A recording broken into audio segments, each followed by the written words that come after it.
ইন্নাল হামদুলিল্লাহ, সমস্ত প্রশংসা মহান আল্লাহ তাআলার জন্য, যিনি আমাদের সৃষ্টি করেছেন এবং স্বাচ্ছন্দ্যে জীবনযাপন করার তৌফিক দিয়েছেন। সেই মহান প্রতিপালকের জন্য আজ 20শে বৈশাখ 1428 বঙ্গাব্দ আমি ফরহাদ আজকে হাজির হয়েছি নবম দশম শ্রেণীর শিক্ষার্থীদের জন্য বাংলা সাহিত্য থেকে শরৎচন্দ্র চট্টোপাধ্যায়ের অভাগীর স্বর্গ প্রথম পর্ব নিয়ে তোমাদের সকলকে স্বাগত জানাচ্ছি।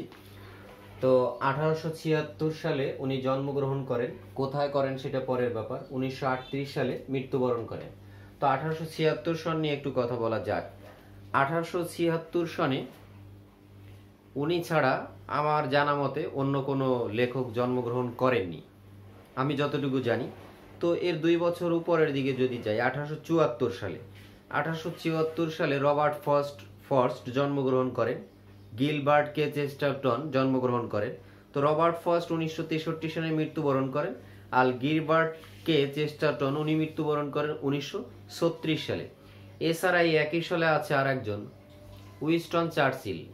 আমরা এই নামটা শুনে থাকবো। উইনস্টন চার্চিল হলো এখন বর্তমান যে লন্ডন, এই লন্ডনের সাবেক ক্ষমতাধর ব্যক্তি ছিলেন। উনি 1874 সালে জন্মগ্রহণ করেন, মৃত্যুবরণ করেন 1965 সালে। তো এই 1965 সালে মৃত্যুবরণ করেন উইনস্টন চার্চিল।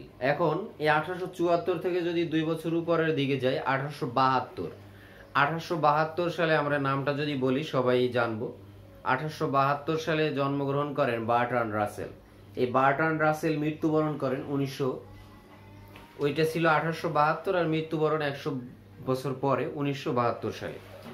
যদি 1876 থেকে 1 বছর নিচে আসি, 1877 গিরিশচন্দ্র ঘোষ নামে একজন লেখক আছেন। গিরিশচন্দ্র ঘোষ জন্মগ্রহণ করেন 1877 সালে, মৃত্যুবরণ করেন 1922 সালে।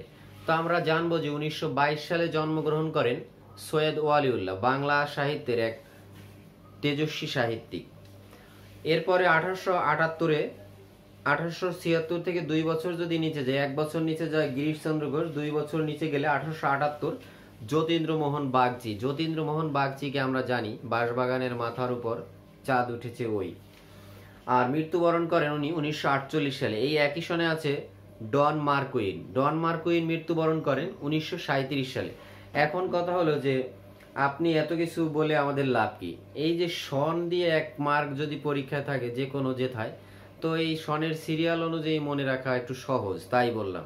আর 1879 সালে জন্মগ্রহণ করেন, যার নাম বলবো একটু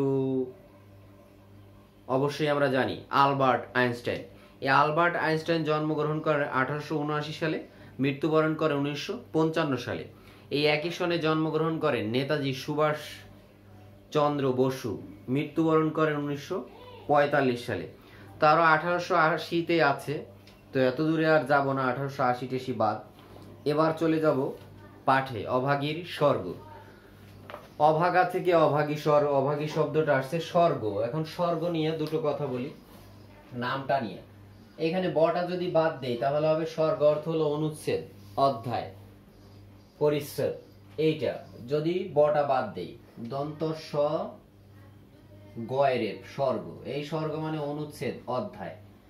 এখন 1876 সালে উনি জন্মগ্রহণ করেন ভারতের পশ্চিমবঙ্গ, যেটা আমরা বলি এখন কলকাতা, এখানে হুগলি জেলার দেবানন্দপুর গ্রাম।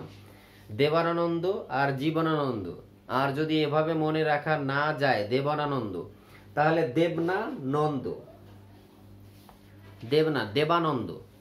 দেবানন্দপুর গ্রাম, দেবানন্দ, তাহলে দেবানন্দ মনে রাখা সহজ। আর যদি দেবানন্দ হয় তাহলে জীবনানন্দ হলে জীবনানন্দ। গ্রামে জন্মগ্রহণ করেন। আর 15ই সেপ্টেম্বর। এরপরে চলে আসি, তার মৃত্যু 1938 সালে, মৃত্যুবরণ করেন কলকাতায়। তার নামটা যদি সন্ধি বিচ্ছেদ অনুযায়ী হয় তাহলে তার নামটা ভুল আছে। কিভাবে ভুল এখানে দেখাই,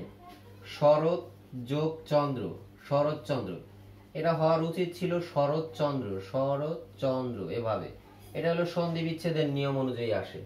তো যাই হোক, উনি লিখছে শরৎচন্দ্র, আমরাও লিখবো শরৎচন্দ্র। তো তার আসলে বিখ্যাত উপন্যাস আমরা জানি দেবদাস, পল্লী সমাজ, পথের দাবি। তো তো উনি প্রথমত বাংলা সাহিত্যে 1907 সালে বড় দিদি উপন্যাসের মাধ্যমে আবির্ভাব হন। এরপরে বড় দিদি আছে, বিরাজ বউ, রামের সুমতি, মেজ দিদি, বিন্দুর ছেলে, দেবদাস, পরিণীতা, শ্রীকান্ত চার খণ্ডের রচিত চরিত্রহীন, দত্তা, ছবি, গৃহদাহ, যারা বাংলায় পড়াশোনা করে গৃহদাহ। তারপরে আছে, তারা জানে এটা, দেনা পাওনা, পল্লী সমাজ, বৈকুণ্ঠের উইল। দেনা পাওনাটা রবীন্দ্রনাথের একটা ছোট গল্প আছে, এই জন্য এটা খেয়াল রাখতে হয়। শরৎচন্দ্রেরটা হলো উপন্যাস, রবীন্দ্রনাথেরটা ছোট গল্প। তো পাঠে চলে যাচ্ছি। এটি একটি ছোট গল্প, অভাগীর স্বর্গ, এটি একটি ছোট গল্প। পড়াশোনা করছেন, বেশি করতে পারেন নাই, লোক একটু ছিলেন ভবঘুরে টাইপের, তাই এখানে উনি এফএ পাশ করছিলেন। এফএ মানে ফার্স্ট অফ আর্টস, এফএ অর্থ হলো ফার্স্ট অফ আর্টস। এফএ শ্রেণীতে পড়ার সময় এফএ শ্রেণীতে যখন পড়তেন তখন তার পড়াশোনা আর্থিক অনটনের কারণে বন্ধ হয়ে যায়। এই এফএ মানে ফার্স্ট অফ আর্টস। আর একটা ছিল এর আগে, মানে ফার্স্ট অফ আর্টস এর আগে হলো প্রবেশিকা পাশ করতো সেই সময়, আমরা যেটাকে বলি এখন এসএসসি পাশ করছিলেন। এরপরে পড়ার সময় উনি পড়াশোনা বন্ধ হয়ে যায় আর্থিক সংকটের কারণে, ছাত্র জীবনের অবসান ঘটে। তো পাঠে চলে যাচ্ছি। তারপরে সাহিত্যিক হিসেবে কিন্তু চারটিখানি কথা নয়, খুবই উঁচু মানের সাহিত্যিক। ঠাকুরদাস মুখুজ্জের বর্ষীয়সী স্ত্রী 7 দিনের জ্বরে মারা গেলেন। মুখুজ্জে শব্দের অর্থ হলো মুখোপাধ্যায়, মুখ যোগ উপাধ্যায়, মুখোপাধ্যায়। বর্ষীয়সী শব্দের অর্থ হলো অতিশয় বৃদ্ধ, এটি বিশেষণ, বৃদ্ধ যোগ ইয়াস, বৃদ্ধ ধাতু। বৃদ্ধ মুখোপাধ্যায় মহাশয় ধানের কারবারে অতিশয় সঙ্গতিপন্ন, সঙ্গতি মানে অর্থ সম্পদের অধিকারী, সঙ্গতিপন্ন অর্থ সম্পদের অধিকারী। তার 4 ছেলে 3 মেয়ে, ছেলে মেয়েদের ছেলেপুলে হইয়াছে।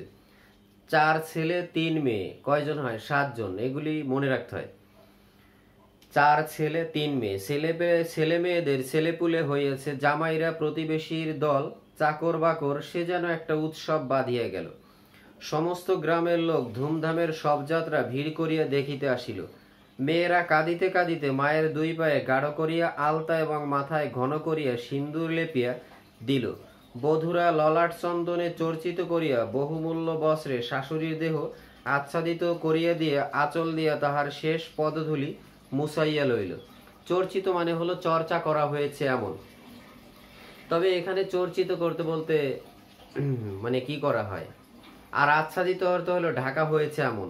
চর্চিত করিয়া, চন্দনে চর্চিত করিয়া, বহুমূল্যে বস্ত্র, চন্দনে আর কি ঢেকে মাখাইয়া, মুছাইয়া লইল। পুষ্পে পত্রে গন্ধে মাললে কলরবে, মনে হইল না এ কোনো শোকের ব্যাপার, এ যেন বড় বাড়ির গৃহিণী 50 বর্ষ পরে আর একবার নতুন করিয়া তাহার স্বামী গৃহে যাত্রা করিতেছেন। মাল্যে শব্দের অর্থ হলো মাল্যবান, আর স্ত্রীলিঙ্গ হয় মাল্যবতী, মাল্যবান, মাল্যবতী।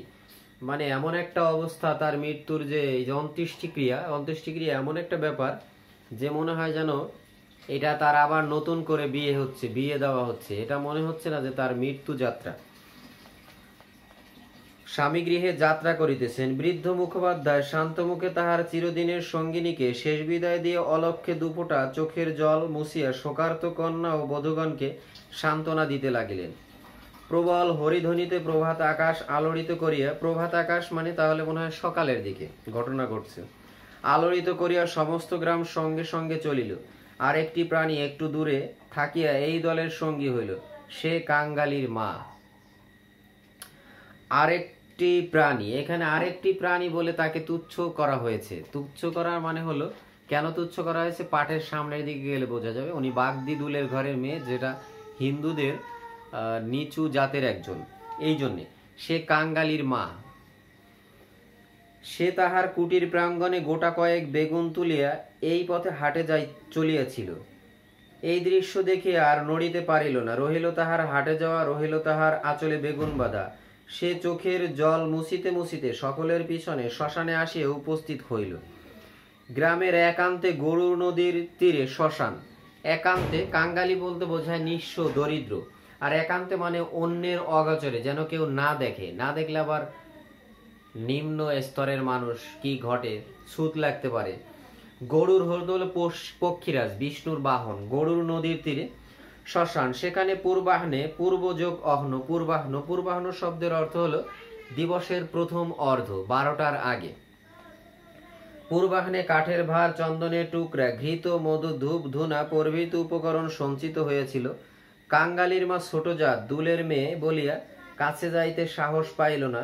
তফাতে একটা উঁচু ঢিপির মধ্যে দাঁড়াইয়া সমস্ত অন্ত্যেষ্টিক্রিয়া প্রথম হইতে শেষ পর্যন্ত উৎসুক আগ্রহে চোখ মেলিয়া দেখিতে লাগিল।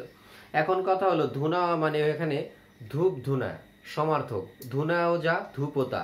আর দুলে এটা হলো মানে তাদের কাজ হলো পালকি বা ডুলি বহন করা, যাদের পেশা তাদের বলে হলো দুলি, দুলে। আর উৎসুক অর্থ হলো অধীর, আগ্রহ। এখন অধীর আগ্রহ নিয়ে ব্যগ্র দৃষ্টিতে তাকায় থাকে আর কি, এটা হলো উৎসুক। প্রশস্ত পর্যাপ্ত চিতার পরে যখন সব স্থাপিত করা হইল, সব মানে মৃতদেহ, তখন তাহার রাঙা পা দুখানি দেখিয়া তাহার দুচক্ষু জুড়াইয়া গেল। ইচ্ছা হইল ছুটিয়া গিয়া এক বিন্দু আলতা বুসাইয়া লইয়া মাথায় দেয়। আহা কি সব! বহুকণ্ঠের হরিধনের সহিত পুত্রহস্তের মন্ত্রপুত অগ্নি যখন সংযোজিত হইল, তখন তাহার চোখ দিয়া ঝরঝর করিয়া জল পড়িতে লাগিল।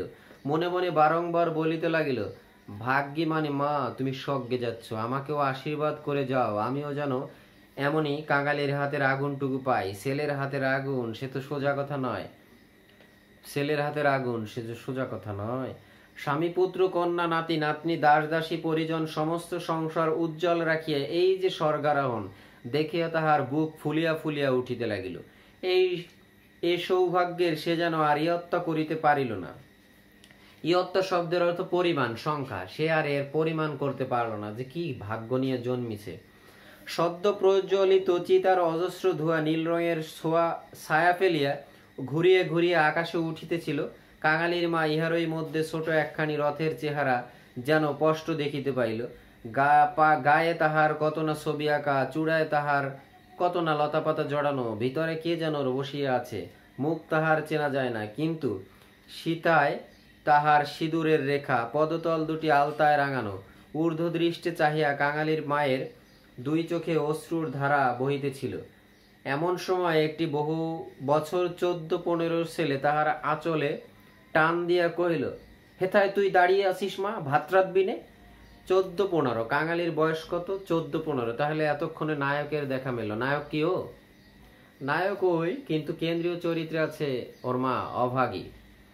অভাগীর নাম কিন্তু দেখানো আসে নাই, অভাগীর নাম একটু বড়। রথ হলো চাকাযুক্ত যান, এটা হলো জগন্নাথ দেবের মূর্তিবাহী যান। আর একটা শব্দ অর্থ আছে না, হেথায়। হেথায় শব্দের অর্থ এখানে, হেথায় শব্দের অর্থ হলো এখানে, এই স্থানে। তো এই পর্যন্ত আজকে ভাত রাঁধবিনে এই প্রথম পর্ব। তো এবার শব্দার্থগুলো একটু মনোযোগ দিয়ে দেখি। মুখুজ্জে মানে হলো মুখোপাধ্যায়, ইংরেজিতে বলে মুখার্জি, মুখার্জি, ইংরেজরা বলতো মুখার্জি। মুখোপাধ্যায়, মুখোপাধ্যায়। তো এটাকে যদি আমরা ভাঙাই বিশেষ্য এটা, তাহলে হবে মুখ যোগ উপাধ্যায়, উপাধ্যায়, উপাধ্যায়, মুখ যোগ উপাধ্যায়, এভাবে শব্দটা গঠন। সংস্কৃতে বর্ষীয়সী, বর্ষীয়সী অতিশয় বৃদ্ধ। অতিশয় মানে কি? খুব বৃদ্ধ, অনেক বয়স্ক। 50 বছরে আসলে তেমন বয়স হয় না, তবুও বৃদ্ধ। আর এটা গঠন এভাবে, বৃদ্ধ ধাতু যোগ ইয়স, সংস্কৃত, অবশ্যই সংস্কৃত, বৃদ্ধ। আর বর্ষিয়ান, বর্ষীয়সী, এটা হলো স্ত্রীলিঙ্গ, আর বর্ষিয়ান হবে হলো পুলিঙ্গ। সঙ্গতিপন্ন, অর্থ সম্পদের অধিকারী, অর্থ সম্পদের, সম্পদের অধিকারী, অর্থ সম্পদের অধিকারী। এরপরে হলো চর্চিত, চর্চা করা হয়েছে এমন, চর্চা করা হয়েছে এমন। চর্চিত এটা কি? বিশেষণ। আর যদি বলি চর্চা, চর্চা হলো বিশেষ্য। আচ্ছাদিত, ঢাকা হয়েছে এমন, ঢাকা, ঢাকা হয়েছে এমন, ঢাকা হয়েছে এমন। মাল্যে, মাল্যে অর্থ হলো মালায়, মাল্যে মানে মালা দিয়ে ভর্তি করে দিছে মালায়। তো মাল্যবান পুলিঙ্গ, মাল্যবান, আর স্ত্রীলিঙ্গ হবে মাল্যবতী, মাল্যবতী স্ত্রীলিঙ্গ, মাল্যবান মাল্যবতী। কাঙালি, কাঙালিনী স্ত্রীলিঙ্গ হবে কাঙালিনী, নিঃস্ব দরিদ্র। তাহলে আমরা বুঝতে পারি যে কাঙালি কি? ছেলে। কাঙালি হলো ছেলে। এখানে নিঃস্ব একটা আর দরিদ্র আর একটা। কাঙালি শব্দটা স্ত্রীলিঙ্গ আর কাঙালি শব্দটা পুলিঙ্গ, স্ত্রীলিঙ্গ হবে কাঙালিনী। তাহলে কাঙালি হলো কি? ছেলে। যদিও এই পরিচয় এখনো পাঠের এটুকু পাওয়া যাচ্ছে না। আর এটা দেশি শব্দ। এই কাঙালি শব্দটা হলো আমাদের দেশি শব্দ। একান্তে, একান্তে হলো অন্যের অগোচরে, ছোট করে দেই গোপনে। আচ্ছা, অন্যের অগোচরে মানে কেউ যেন না দেখে আর কি। গরুর, গরুর হলো বিষ্ণুর বাহন। তাহলে সোজা ভাবে চেনা যাবে বিষ্ণুর বাহন। এরপরে আছে পূর্বাহ্ন। পূর্বাহ্ন আমরা যদি শব্দটা গঠন করি পূর্বাহ্ন, তাহলে হবে পূর্ব যোগ অহ্ন, দিবসের প্রথম অর্ধ, দিবসের প্রথম অর্ধ। আর যদি শব্দটা গঠন দেখাই তাহলে হবে পূর্ব যোগ আহ্ন, হবে না অহ্ন, পূর্বাহ্ন। ওই অতে অতে আ হয়। ধুনা, ধুনা এটা হলো ধূপ, ধুনা মানে হলো ধূপ। তাহলে ধুনাটা, আচ্ছা ধুনা এটা হলো সাধু। এটা কি? সাধু। এটা হলো সাধু। আর চলিত কি তাহলে? ধোনা। এই ধোনাটা হলো চলিত, ধোনা চলিত, আর ধুনাটা হলো সাধু। বাগদিদুলে, বাগদিদুলে, বাগদিদুলে হলো পালকি বহন করা যাদের পেশা, পালকি বা ডুলি। তো ডুলিটা লিখলাম না, পালকি বহন যাদের পেশা, নিম্ন জাতের। এই জন্যে উনি দূরে দাঁড়াই আর কি মরা পোড়ানো দেখতে গেছে। আর দুলি, দুলা, দুলানি, দুলে এটা লিখছে দুলা আর দুলানি, দুলা পুলিঙ্গ, দুলানি স্ত্রীলিঙ্গ। বাহন করা যাদের পেশা, এটা অবশ্যই কি?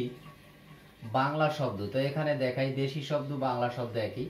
উৎসুক, উৎসুক শব্দের অর্থ হলো অধীর, অধীর ব্যাকুল, আগ্রহ নিয়ে দেখছে, আগ্রহান্বিত। ইয়ত্তা, ইয়ত্তা শব্দের অর্থ হলো পরিমাণ, পরিমাণ বা সংখ্যা। এরপরে হলো রথ, রথ অর্থ হলো চাকাযুক্ত যান। চাকাযুক্ত কি যান? এটা যারা আমরা রথ চিনি আসলে, কিন্তু চাকাযুক্ত যান বললে এটার বর্ণনা। জগন্নাথের মূর্তি, জগন্নাথ দেবের মূর্তিবাহী যান। আর হেতা, হেতা অর্থ হলো এই স্থানে। সংস্কৃত শব্দ সবই প্রায়, যেটা আরবি শব্দ সেটা আমি লিখে দিই এই স্থানে। হেতা হলো এই স্থানে। প্রাচীন ভারতীয় ভাষায় পাওয়া যায়, পালি ভাষায় এত্থ, সংস্কৃত, সংস্কৃত অত্র থেকে এই হেতা, অত্র হলো সংস্কৃত ভাষায় বলে। আর পালি ভাষায় বলে হলো এত্থ, পালি। পালি আমরা জানি, পালি কি? এত্থ বলে, পালি ভাষায় বলে এত্থ, আর সংস্কৃত ভাষায় বলে অত্র। এরপরে আমরা বলি হলো হেথা, হেথা মানে এখানে। হেথা নয়, হোতা নয়, অন্য কোথাও, অন্য কোনোখানে। যাই হোক, তো প্রথম পর্ব এই পর্যন্ত। আবার তোমাদের সাথে অন্য পর্ব নিয়ে দেখা হবে। সুস্থ ও সুন্দর জীবনের প্রত্যাশায় শেষ করছি। আল্লাহ হাফেজ।